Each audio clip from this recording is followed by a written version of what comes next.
Congress party secular इक़्तिदार पर भरोसा करती है। वक्फ बोर्ड कानून में तरमीम लाने के लिए मरकजी हुकूमत ने जो पेशरफ्त की है, कांग्रेस पार्टी इस कानून की पुरजोर मुखालिफत करती है, क्योंकि कांग्रेस पार्टी जमहूरी और सेकुलर इक़्तिदार पर यकीन रखती है।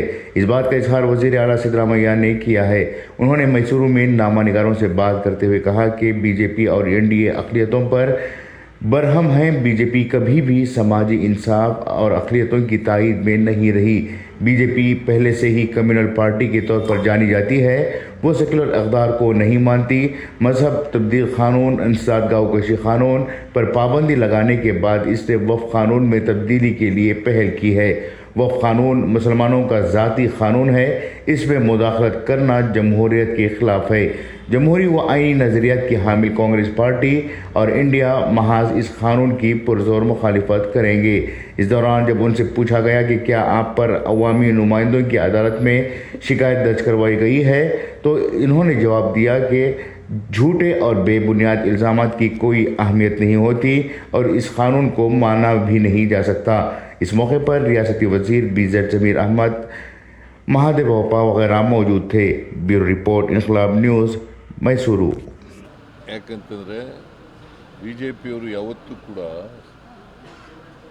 ಜಾತ್ಯತೀತದ ಪರವಾಗಿರ್ತಕ್ಕಂಥದ್ದು, ಸೆಕ್ಯುಲರಿಸಮ್ ಪರವಾಗಿಲ್ಲ, ಅವರು ಸಾಮಾಜಿಕ ನ್ಯಾಯದ ಪರ ಇಲ್ಲ. ಮೊದಲಿಂದಲೂ ಕೂಡ ಅವರು BJPಯವರು they are known as communal ಪಾರ್ಟಿಯವರು. ಸೊ ಹಾಗಾಗಿ ಅವರು ಜಾತ್ಯತೀತ ತತ್ವದಲ್ಲಿ ನಂಬಿಕೆ ಇಲ್ಲದೆ ಇರತಕ್ಕಂಥ ಜನ.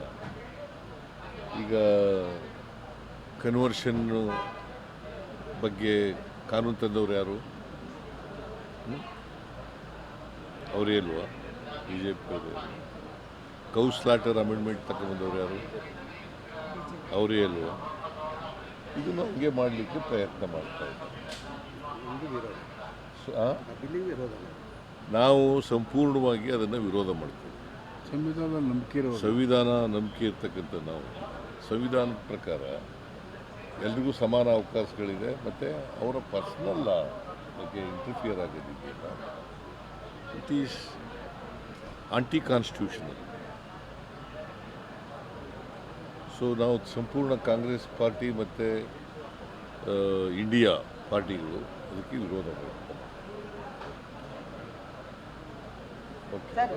ನಾಳೆ ಉಳಿದದ್ದೆಲ್ಲ ನಾಳೆ ಮಾತಾಡ್ತೀನಿ.